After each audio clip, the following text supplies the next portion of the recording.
Hey, it's Robert Gardner with the Robert Gardner Wellness Podcast. I have Beth Petersen, massage educator and therapist extraordinaire in South Dakota with me. And Beth, can you introduce yourself and give people a little bit of information about where they can contact you, like your website or social media? Definitely. Thanks for having me on. Like Robert said, my name is Beth Petersen, based in Sioux Falls, South Dakota. So the biggest city in South Dakota, if you can imagine that. But you can find me at Unwind Bodywork. So my Facebook is Unwind Yoga Bodywork.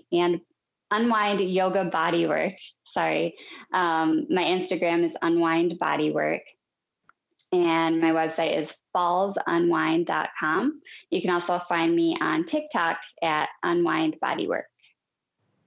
Nice.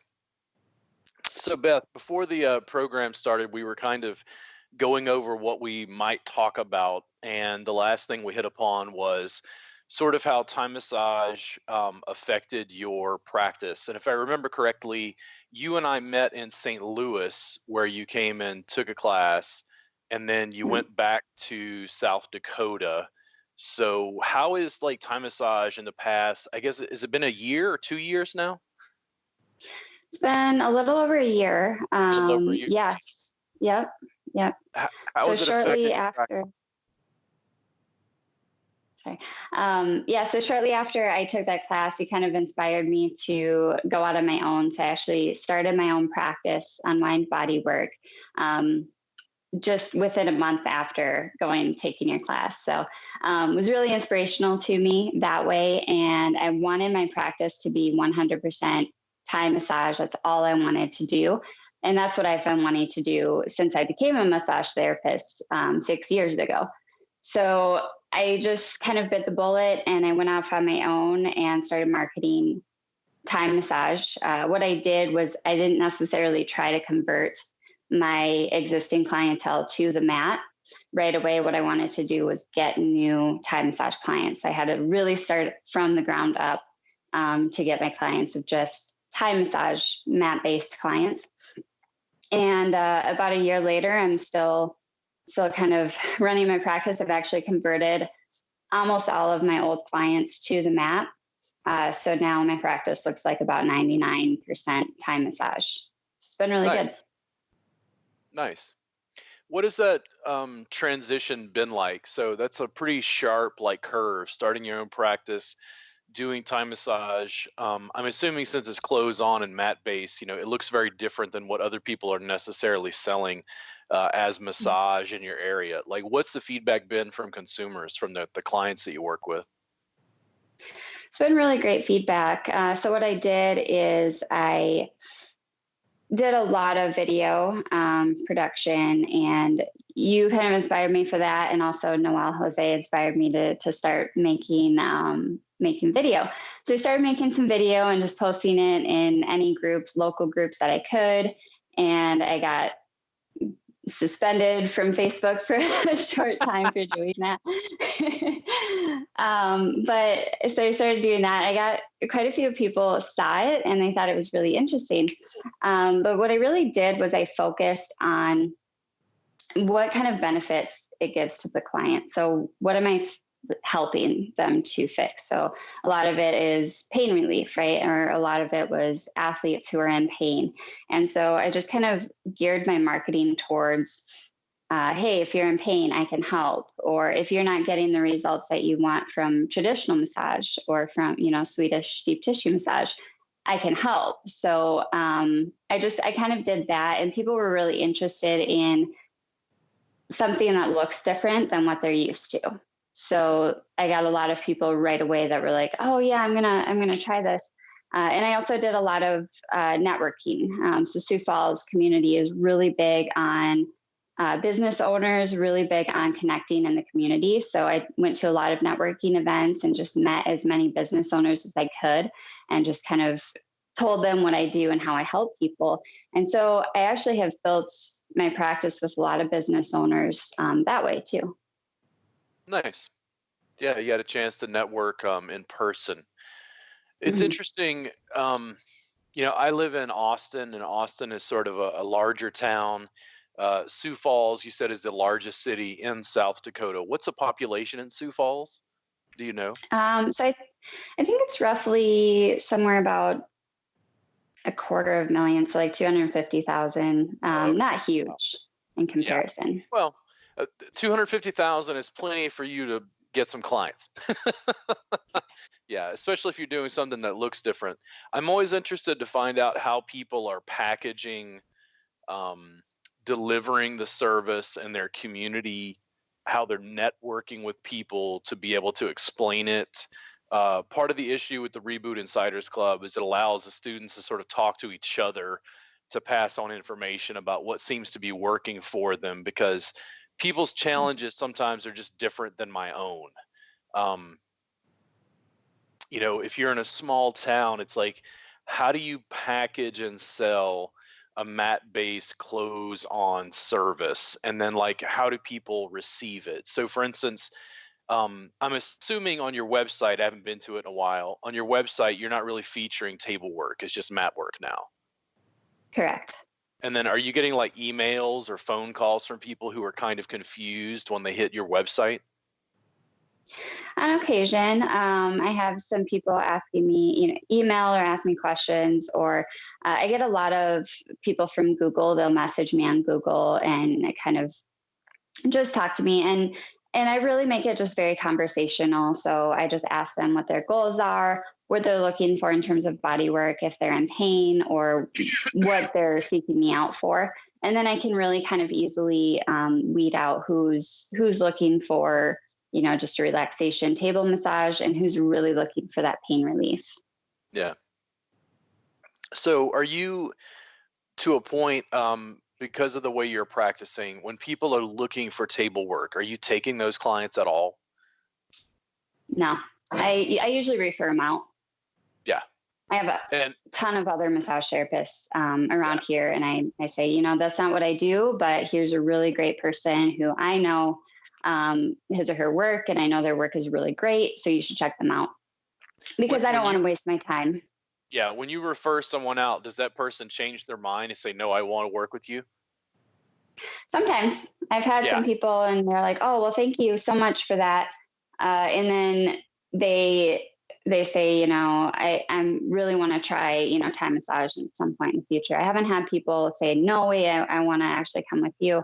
Usually they'll say, "Okay, I'm going to check out these other people, but then I might be back." So Yeah. I'm not sure if I've really seen anybody back from that kind of interaction. I think there's a social proof. There's something about, I'm a specialist. I work on Hondas. You have a Chrysler. It would be best if you went and saw somebody who works on Chryslers. There's something of social proof about that, not wanting every client, where they Mhm. actually respond to it and go, "Oh, but I really want you to look at my Chrysler." And I go, "Okay, well, bring it in. I'll take a look." Exactly. Yeah. Needy in business is not good. Needy in Right. business is not good. Yeah. If Mhm. you're dying for every client, I think it's problematic for your marketing. Um, how long after you started? So you took class. Were you doing any time massage before you took class with me? No, No. I Okay. incorporated a little bit of stretching in through my table session. So I'd, kind of stretch your arm out, or I do a little bit of stretching, but no, I wasn't doing any time massage. I didn't feel qualified to do it until I took a class with you. And then after, well, some people would say even after you take classes with me, you're not qualified to do it. But and then you started. How long after that did you start running a time massage jam in your area? It was just like a month or two. It Yeah, was so you really take a while. quick. Yeah. And then Yeah. what's the overall response been to that? How often are you running your jam? Once a month.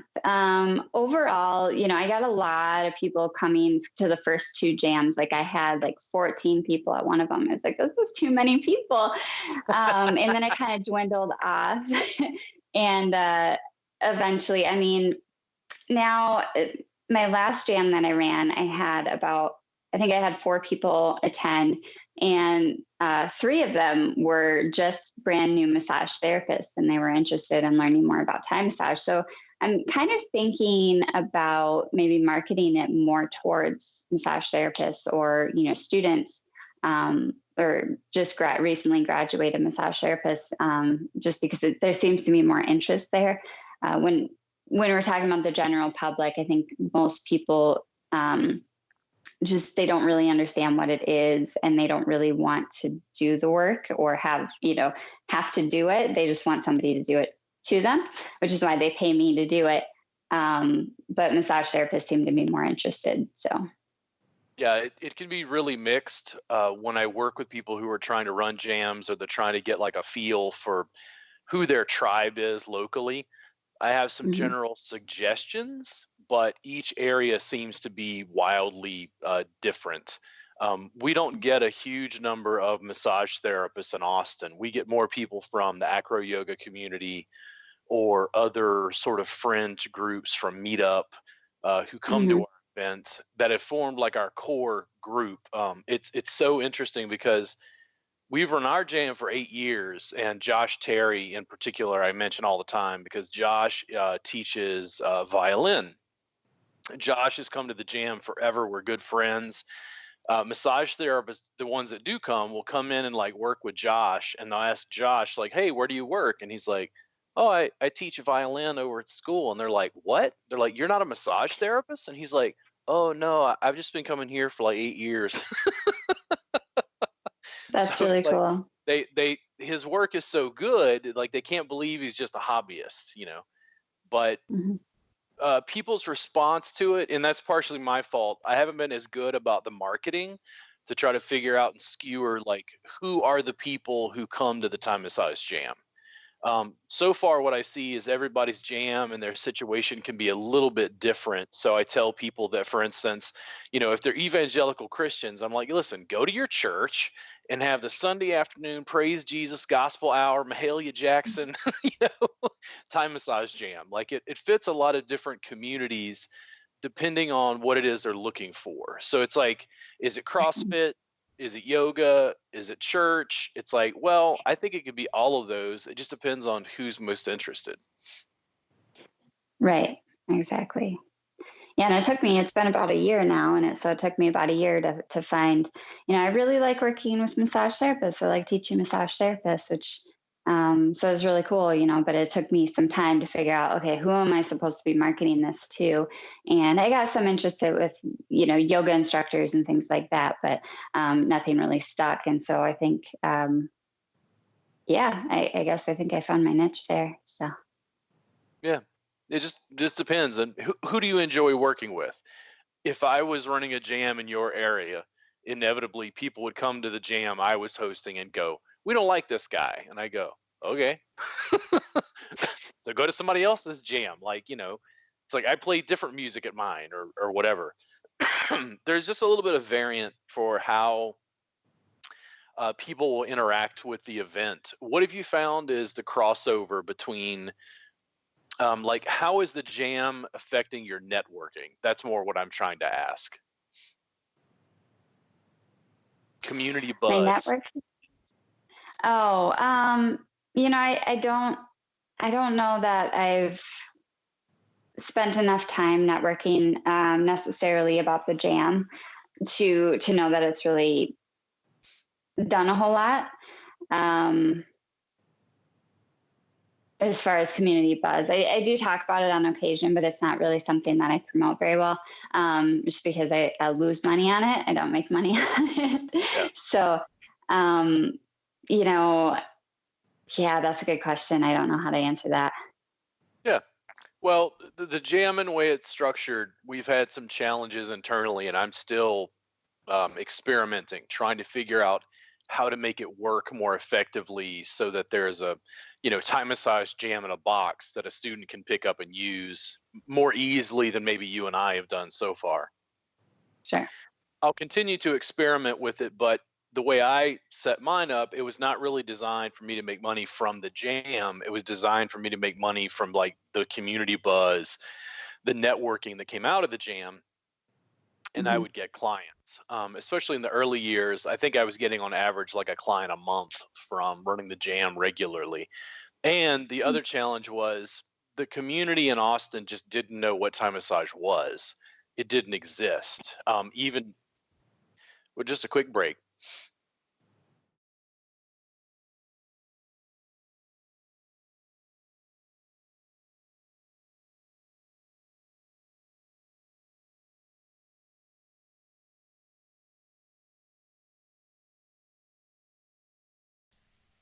Hey, y'all, this is Trent Knox, podcast producer for the Robert Gardner Wellness Podcast. In this commercial break, I just wanted to say hello to Beth Petersen, who got this notification on YouTube and thought it was her name on the podcast. Hello, thank you for tuning in. Also, currently, we're doing a free trial on the Reboot Insiders Club. Get your first 30 days for free if you go to bit.ly/RIC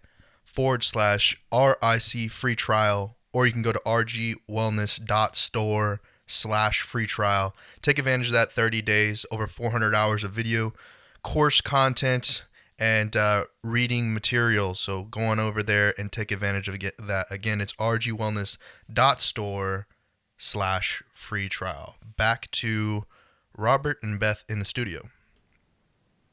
So, Beth, give them your name again and also tell them where they can contact you, your website, social media again. Sure.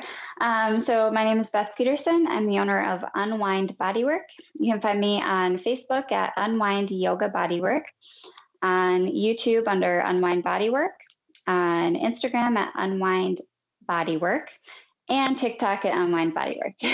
Very easy that way, except for the Facebook one is a little trickier. So, as I worked with the jam over time, it worked enough. It created a network. People were talking about it. So Thai massage was just getting some exposure. You know, I've been teaching, I think, in Austin now for about 10 years, and there's only, to my knowledge, one facility in town that even offers mat-based work. So it's had like a weird effect on the local massage community because people kind of know what Thai massage is, but it's not really accepted by local facilities yet. They don't look at it as a viable option, and because it's a specialty, it means that if a facility hires a therapist who can do mat-based work, what happens when the clients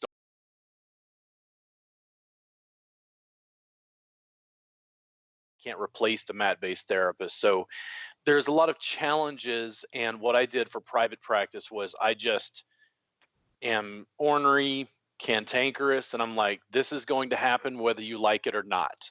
I don't care if I lose money. I'm going to be here every week for 8 years.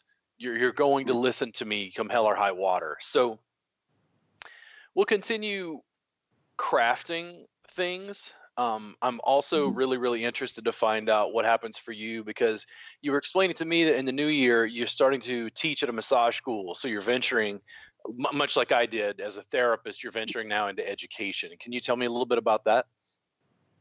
Yeah, so I've always kind of had an interest and a passion for teaching and mentoring and just overall educating people. I really enjoy that.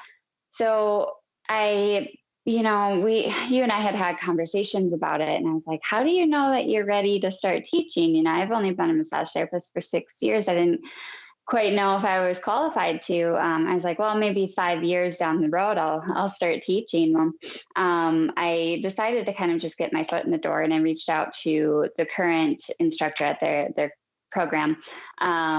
And I had just asked her, I was like, hey, is there any way I can get involved? Can I do a demonstration and Thai massage to your class or anything? I just kind of want to get my foot in the door and start networking. And so I actually went there to the school and did a short demonstration on Thai massage. And that same day, she said that they were taking applicants for their second instructor. So now there will be 2 instructors there in the program. And I said, absolutely. So I went and applied. They pretty much hired me right on the spot. And so I'll start that in January. So in about a month, I'll start actually teaching, core curriculum at the massage school. one of the massage schools here in town. So I'm really excited about that. I think that'll be a good avenue. And then, my next step in that is to offer continuing education credits. So that's pretty much where I'm at. Yeah, I see core curriculum and CE classes as like wildly divergent. I don't teach in core curriculum because I don't think a school would allow it. Because I'd go, what? I mean, yeah, we'll keep the anatomy of physiology, but what's this other stuff? Let's change this. Continuing education allowed me the most freedom to be able to continue to expand on what I was already most interested in. Whereas core curriculum meant you had to go to a physical facility in a certain space and time. Like I self-produced and published my own workbooks and DVDs. I liked the freedom that had. But one of the interesting things that I don't get to see is I don't get to see someone off the street come in and start doing massage. That's a very different mentality. I'm working with therapists who've already been kind of taught some basics, and then I have to kind of deprogram them. I don't get them fresh. Right. Yeah. What about Yeah, it's very different. What about like public speaking? Like what is most nerve-wracking about the thought that you're going to go teach? What do you have butterflies about? I thought it was going to be the public speaking aspect, but then I found out there are only 8 students in the class, and I've run the jam before, and there were 14 at my biggest jam was 14 people, and I didn't have an issue with it. But I think it's something that I'm pretty knowledgeable about, and I'm very passionate about. So it comes a lot easier. So I guess I don't really have any butterflies right now. That might change. So talk to me in about a month and we'll see. I would tell you flat out, and this is, completely off the cuff, conversation, even though we're live. If the school owners are okay with it, I would get very used to putting your phone on a tripod, having some sort of lav mic, and every day going live on various platforms. I would actually use the so in other words, you're going to boost their social media, you're going to boost your social media, you're going to talk about the stuff you're doing, you're going to educate the public, but you're going to inadvertently be teaching the students how to market their practice in 2020, which is just document what you're already doing. Like, okay, guys, we're going over anatomy today. We're going over the biceps, brachii, and the tricep. Like, the public is going to go, wow, I didn't know they did that in massage school. Normally what I get from school owners is they're very apprehensive when I come in, because Robert comes in with a film crew and a camera, and he's making us very nervous.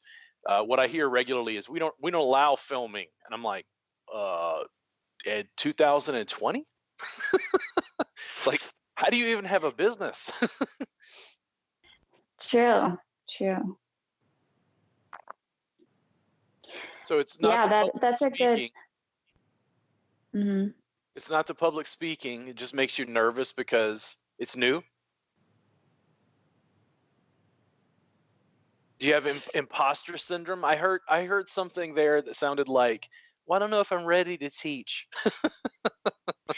Yeah, I do struggle sometimes with imposter syndrome. It's almost like a daily struggle, and I heard, I think it was a podcast I think it was a Joe Rogan podcast, and he was talking to Rob Zombie, and it almost sounded like Rob Zombie even struggles with imposter syndrome. So if he struggles with it, I feel a little bit better about myself that way too. So, yeah. But yeah, it's something that is just always kind of an ongoing battle, I think, for people. I think mostly you just have to know a little bit more than the students. That's all. And you just you just respond to students' questions. It's very, very simple. It's not pretentious in any way. I don't think that I specifically lord it over students. Like, I ask a lot of questions in class and say, I don't know. I know this, but I don't know a lot about the research. I haven't read research studies, that sort of thing. And what it seems to have drawn is students who are sort of like my colleagues. There's not this top-down differential. I would have a hard time in core curriculum just acting like I'm the teacher, be quiet. I have a challenge with that sort of thing. Like if I have to get the students to pay attention, I'm like, my lecture is boring, bro. Yeah, and I think there's a difference. I think that instructors, and too, just bringing me on as a younger instructor too. I think that that's kind of starting to change. I think there's a lot of, you just got to bring it down to their level, and I don't like that mentality of like, you have to listen to me because I said so. I'm just not that way.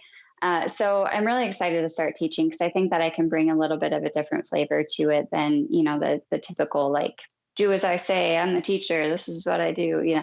That's not me. And so I'm really excited to kind of just start to incorporate more of like a laid back atmosphere to it. And I think today's students really resonate a lot with that because they're a younger generation and they were just brought up differently than, even, Gen X, boomers, and then even millennials too. I was brought up very different than how they are today. So I think it's just kind of, you got to get on their level a little bit more. Yeah, I don't completely know. They're just people to me, 90 to 10. Like I just Yeah. interact with them and try to figure out how to meet them where they're at and walk them along. Right. Is there anything else going on in your practice that you're deeply excited about? So we talked about the jam a little bit. We talked about education. What's up with like the CE credit? What are you thinking about there, and what are you thinking about teaching? So I would like to teach a lot of, the Thai massage. I know that you're not really wanting to call it Thai massage anymore, which is fair. So I want to learn from you, and I want to continue on with the reboot or whatever you end up naming it to, Yeah. and then teach that. Yeah, there's going to be a challenge for a teacher training program. You and Noel Jose have both specifically had conversations with me about it. And Mhm. I think part of it for me is I'm confident in what I teach. We don't have a solid brand yet.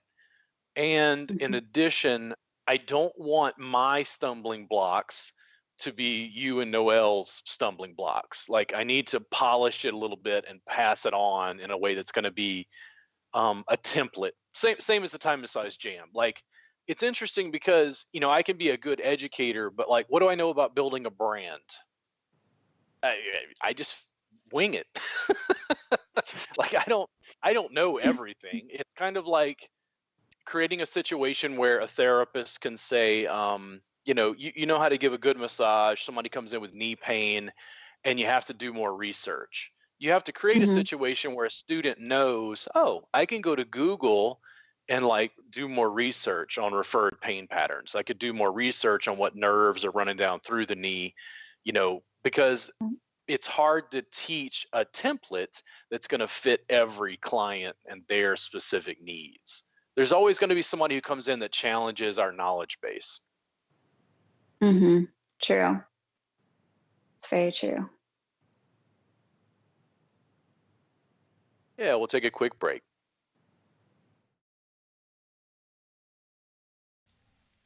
Hey y'all, it's Trent Knox again, podcast producer for Robert Gardner Wellness. I want to say hello to our Twitch viewership over there. That's not this type of show, but it is funny that we've got Dutch viewers from around the world making little funny comments, little memes going on here. But anyway, for the massage therapists out there,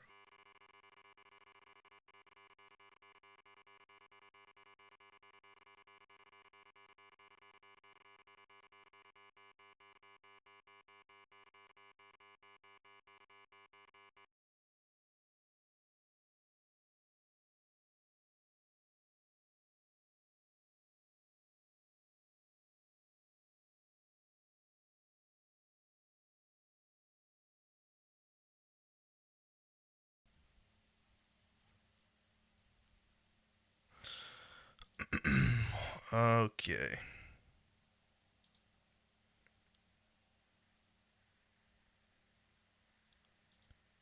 Hello? Are we back? No. The server crashed. So, But we're still up. We're still up, I think. We're still up. So anyway, um, what I was saying was that we're currently doing a free trial on the Reboot Insiders Club. If you want to take advantage of that free 30-day trial, go to rgwellness.store and take advantage of rgwellness.store/free trial and take advantage of that 30-day free trial of 400 plus hours of video course content. And in the new year, potentially we'll have some CE credits incorporated into that for those massage therapists looking to renew their licenses or get some CE credits. And back to Robert and Beth in the studio. And that is Beth Petersen, not Beth Pearson. That's so funny. So, Beth, can you again just give them contact information where they can find you? Yeah, so I'm Beth Petersen again. I am the owner of Unwind Bodywork. You can find me on Facebook at Unwind Yoga Bodywork, YouTube at Unwind Bodywork, Instagram at Unwind Bodywork, and TikTok at Unwind Bodywork. Nice. So, as you continue, working on education, it's nice to have a conversation with you live where, I just sit with people and go, "What are we doing?" We don't know. We're trying to figure it out. I Yeah. think there's an illusion that people have it all figured out. I think, I was thinking about this the other night with like Michael Jordan. Like, at what point did Michael Jordan become the Michael Jordan that we think of?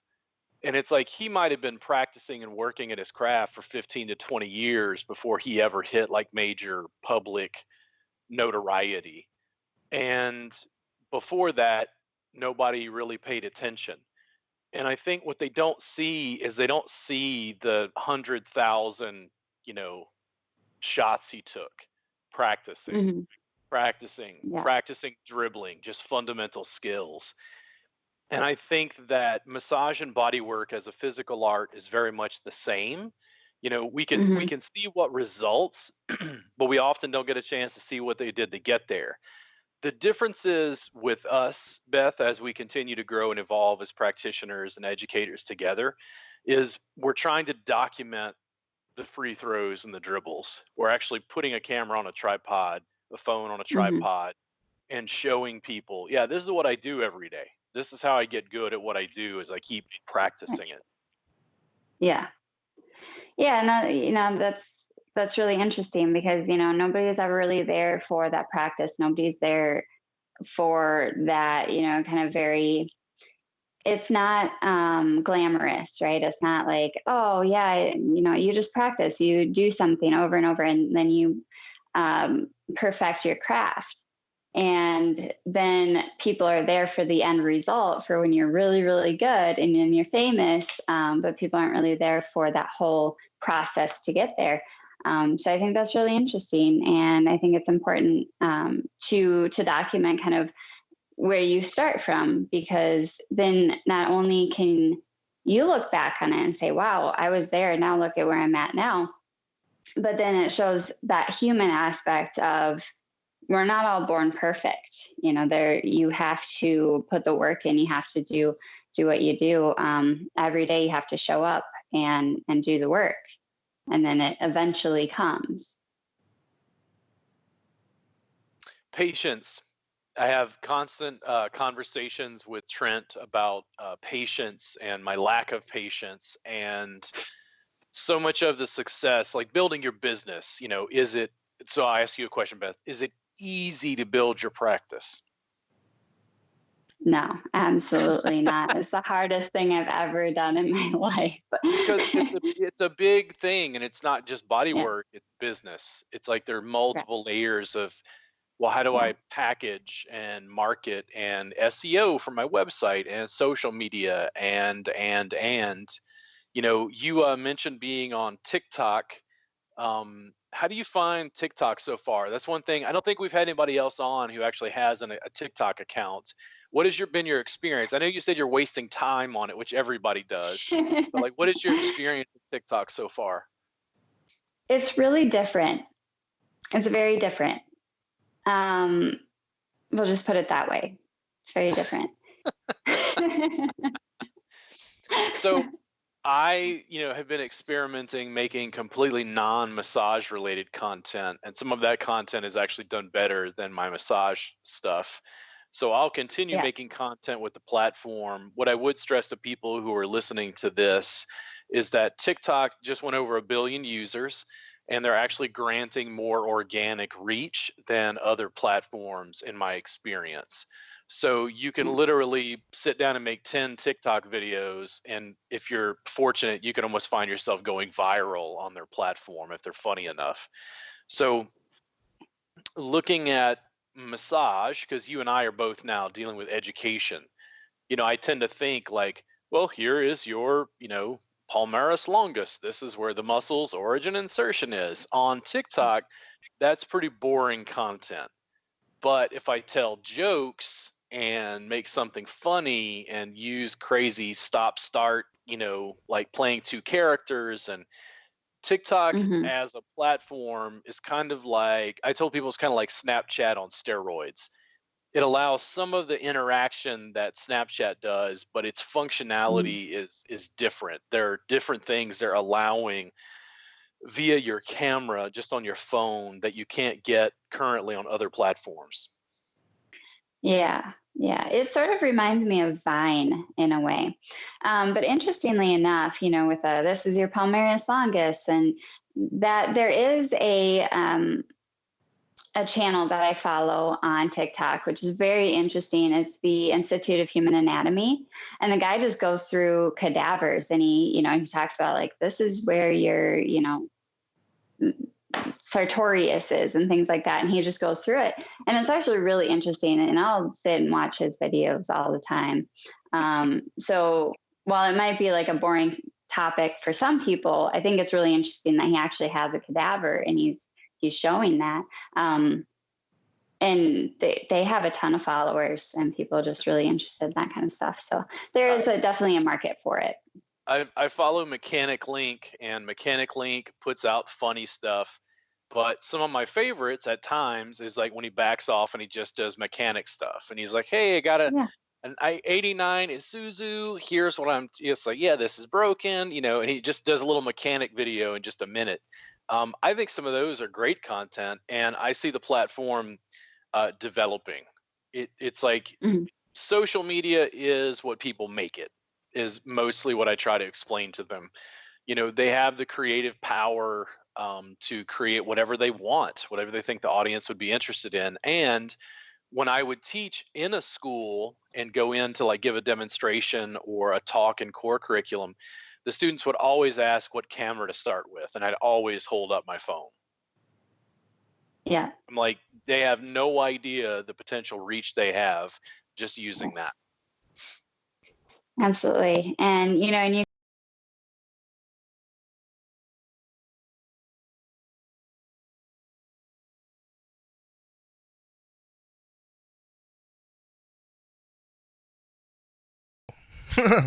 Hey, it's Trent Knox, podcast producer for Robert Gardner Wellness. Looks like we've lost Robert there. He might have to do a restart on his phone so that he can get back in here. But meanwhile, I blinked out and wasn't paying attention to what was going on with the podcast. So there he is. There he is. Okay, cool. Free. Oh, nope. He's gone again. So, this is the fun of 21st century technology. I was just reading an article trying to figure out why we lost the server.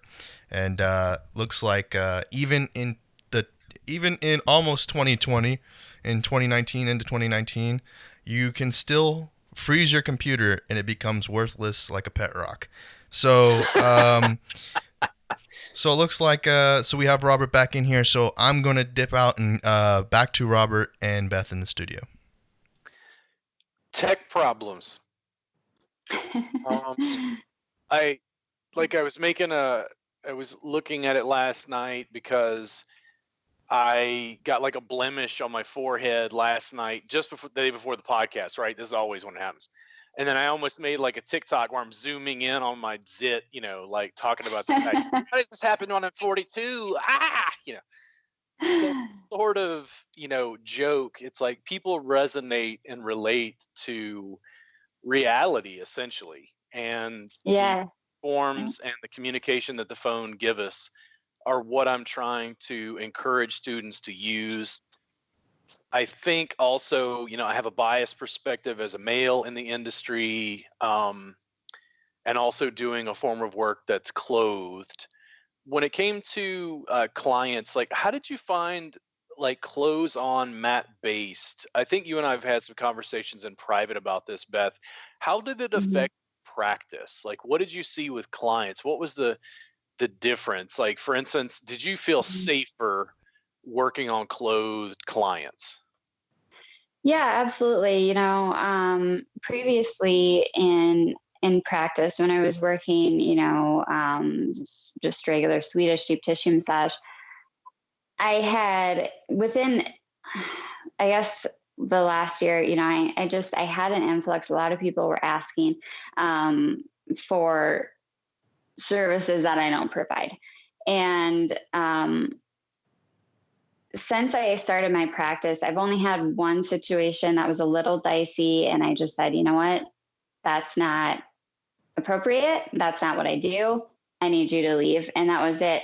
But it was a lot easier, and I felt a lot more comfortable and safe in the situation than I ever did when I was working with a closed off client.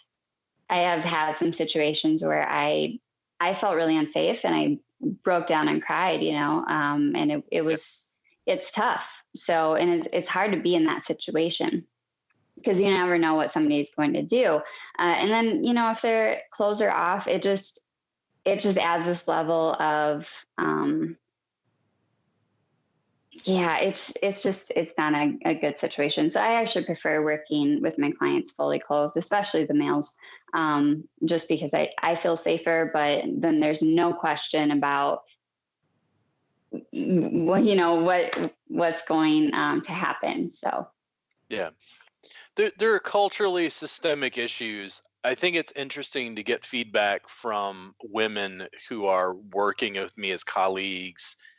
I get a lot of flack online for various things, and I don't think 80% of the massage marketplace being women, I don't think sometimes they understand how revolutionary what I'm teaching is and how it even changes the packaging and marketing. yeah, But it's a and I very mean, service. And it's like, for me, yeah. I get frustrated for you because I'm trying to figure out, how do I keep students and women safe in my industry? How do we help you avoid those situations? Because that's not why you went to massage school. Right. Yeah, and I think that's a really loaded question. I don't think anybody really has a true answer for that. Um, I think on the individual level, as a woman, what I've done is I just said, you know what, I'm not going to deal with that, and my clients are going to stay fully clothed, and I hold myself very professionally. Um, and I have a very hard boundary when it comes to my clients, especially my male clients. I have very, like, I guess my demeanor is very professional and kind of more serious initially, especially when I first meet a new client. Later on, as I get to know them, as we have built rapport, I tend to kind of be a little more laid back, and I'll joke around with them, or I'll talk to them more on a personal level. But right up front, I'm very much like, you have pain, let's fix your pain, and that is it.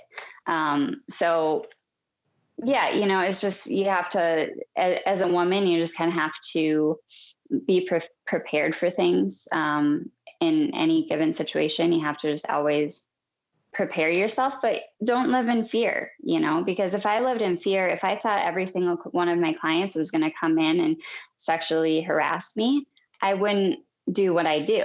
So I don't live in that fear of, like, oh, somebody is going to do this to me, because I don't think that's a healthy way to look at it. I think you just have to understand that, yeah, it may happen, but then you have to have a good protocol for what are you going to do about it if it does. Can I come in real quick and say something? So just keep it a little more lighthearted and break the tension here. What do you think Robert should do, since he's such a good looking man? Do you think that what happens when the ladies come on to him, or the massive big boys, the bears, come after him? What does a man do in the situation? That's a Well, good question too. in my world, and I've had these conversations with lots of therapists. I've talked to men in my industry who said that it's very regular. It's a recurring theme that women would come on to them in some way, and I just felt like, oh, I guess I'm not very attractive because that's never really ever been an issue. I have had gay men where it's an issue, but I've only had the experience of being like really uncomfortable in that situation twice. And one of them was I was very new as a therapist, and I had worked about a year. I took a gig going to a hotel room at an LSU football game years ago. I needed the money. Whatever. Okay, sure. And I show up, and when I say this guy was larger than me, he was probably over 300 pounds. I knew in that moment that if he wanted something, I could not physically force him off.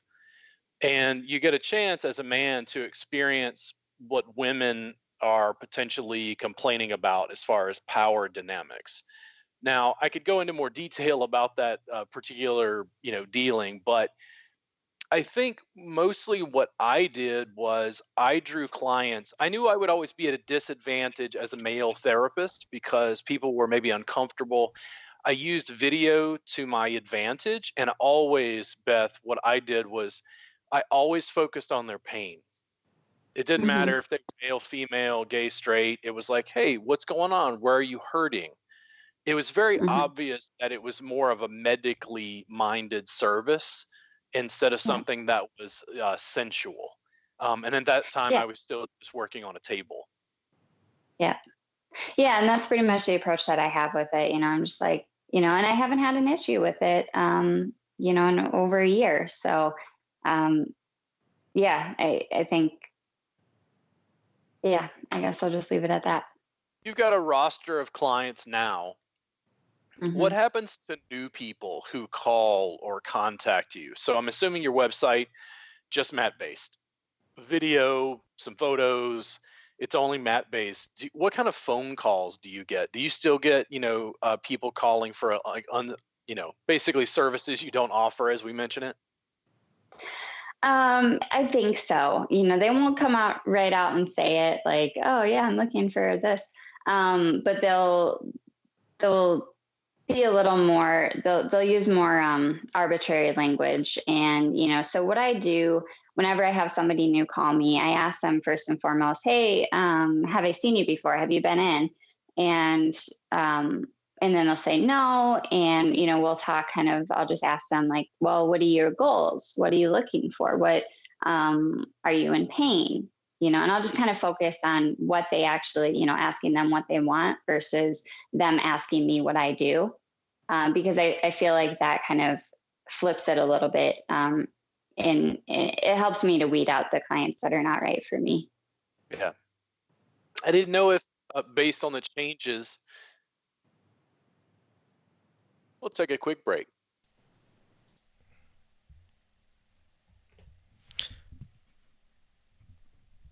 Hey again, this is Trent Knox, podcast producer for Robert Gardner Wellness. I just want to come in here real quick and do a last break for this live stream, for this podcast, and let you guys know that the holiday sale is coming to a close on January 2nd. So after the 1st, we're going to be closing that sale for 20% off of all digital workbooks and videos. If you want to take advantage of that, head to bit.ly/RGW holiday sale and take advantage of 20% off of our full workbook digital version, our videos digital version, and pretty much all the workbooks digital version. And don't forget, prices are going up for classes, workbooks, and CEs in the next year in 2020. So take advantage of that now to get 20% off of all digital workbooks and videos. Back to Robert and Beth in the studio. So, Beth, give them your name again and again where they can contact you, your website and social media. Sure. So I'm Beth Petersen. I'm the owner of Unwind Bodywork. You can find me on Facebook at Unwind Yoga Bodywork, on YouTube if you search for Unwind Bodywork, on Instagram at Unwind Bodywork, and TikTok at Unwind Bodywork. So, as I was saying, I was just wondering, if there was a difference in your marketing in the response that potential clients were having when they find your website, because I think a mat-based close-on practice visually looks very different. So I didn't know if there was like a chasm between what you were getting before and what you're getting now as far as like new leads or people looking Mhm. for services. Yeah, yeah. And in general, previously, like I said, I had started my business just Thai massage. So I hadn't marketed, Swedish table massage. I don't know that I could market it. But so I wasn't doing any of the marketing where I was at previously. But what I wanted to do when I first marketed my business and my brand was to really focus on athletes and the pain relief. And what I found is a lot of athletes, they're in pain in some way or another. I see a lot of people with migraines, a lot of hip pain or low back pain, things like that from lifting, or runners. I see a lot of runners and things like that. So I really geared it towards that mostly. And I feature a lot of women in my videos just because it just, I don't know. That's just how I feel comfortable marketing my business. So I see a good, 50-50 between men and women. There isn't really like a one or the other. So, but other than that, no, I mean, I really focus on that pain and helping people to relieve their pain. There's so many layers in 2020, so many avenues for marketing promotion that we have that just weren't available in 1980. I'm really interested to see what your teaching journey is going to be like, especially teaching out a core curriculum. Um, if the students frustrate you, feel free to give me a call. I will laugh through the I'm sure I entire conversation. will. Um, I also Yeah. suspect you're a deeply heartfelt practitioner. I think it's going to be interesting when you start interacting with students. Um, you know, you're one of the therapists that you do it because you love it. Like you want to make money, but I don't sense that Mhm. money is your primary goal out of doing massage and body work. Yeah. So working with therapists going through core curriculum, trying to figure it out. I think also as an educator, what I found is it really refines what I do because you really understand it as you start trying to convey that information and teach it to someone else. Sure. What else are you most nervous about going into education, whether it's CE or core curriculum?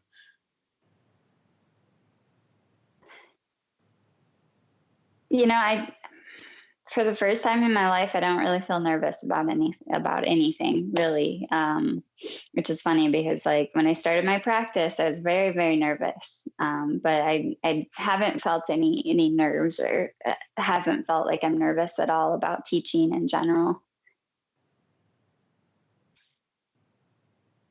When you went into private practice, was the nervousness mainly about finances and making sure to stay afloat?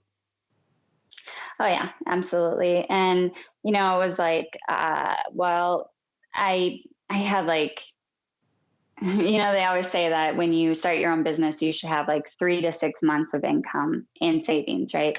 I started with maybe a month. And I was like, well, I'm gonna go for it, and we'll see kind of how it goes. And so I was nervous about getting that, having that income and being able to pay my bills and feed myself. But I was also nervous that, I wanted people to like it. I wanted people to help people. And I wanted to just, I didn't know how to market. I didn't know how to do any of that initially. And I think that most business owners don't. when you start a business, you don't really know. You're not born with this intuitive sense of how to market, how to do your books, how to do all of these things. So you really have to learn as you go. And that was something that I think I was nervous about initially because I had no idea how to do it. I was like, I don't know what I'm doing. And thing is, I would encourage somebody to have 3 to 6 months of income, or whatever. That's nice. There's Yeah. something about the adversity.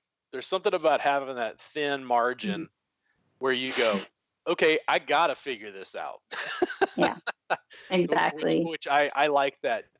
Like you tell me I have no budget. I'm like, exciting. You tell me you have 10K in Yeah. budget. I'm like, boring.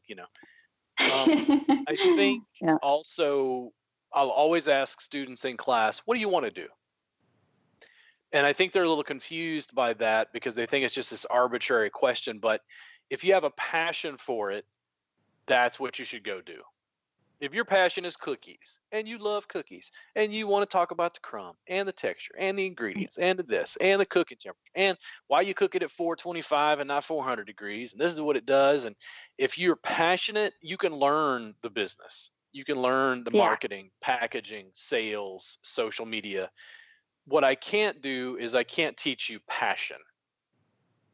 right. And in Exactly. the down times, the passion will get you through. Right. Yeah, because then you know that what you're doing something for the love of doing it, not just, because it's like, oh yeah, I can do it.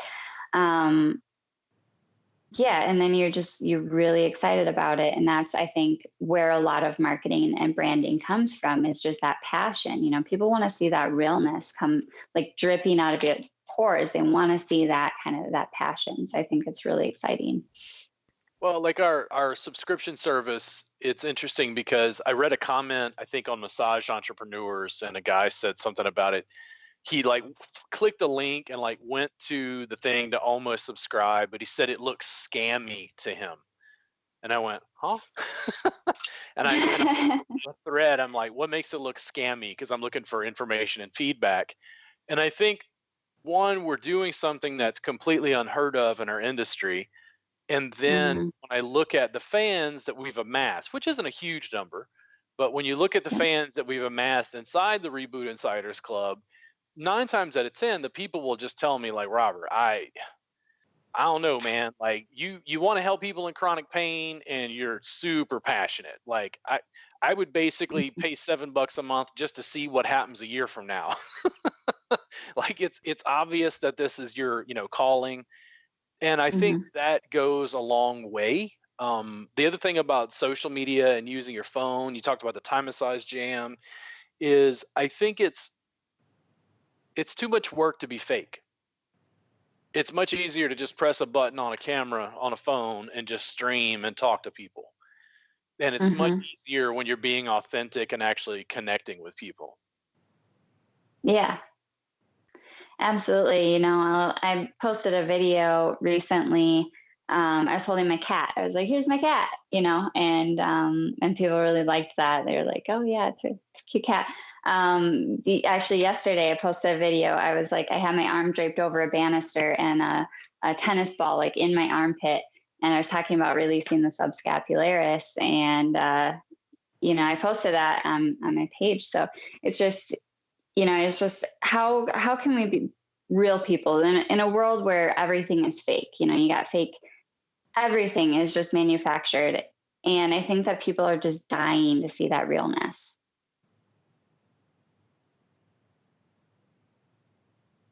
There's so much more that we could say, Beth. And much like I told you before we started the podcast, an hour never seems like enough. We could probably have you on again in the future. And I really appreciate you coming on board, talking with everyone. Can you tell everybody your name and where they can contact you one last time? Yeah, definitely. And I appreciate you having me on today. It's always good talking to you. So you can find me. I'm Beth Petersen at Unwind Bodywork. So my website is fallsunwind.com. You can find me at Facebook at Unwind Yoga Bodywork, and YouTube, TikTok, Instagram, all at Unwind Bodywork. Pretty easy to get a hold of there. Listen, thank you so much for coming on and sort of sharing your experience. I'm really, really excited to see you get into education. We'll continue to be in touch. If you have any future ideas about podcasts, let me know. And I really, really appreciate your time. Absolutely. Thank you.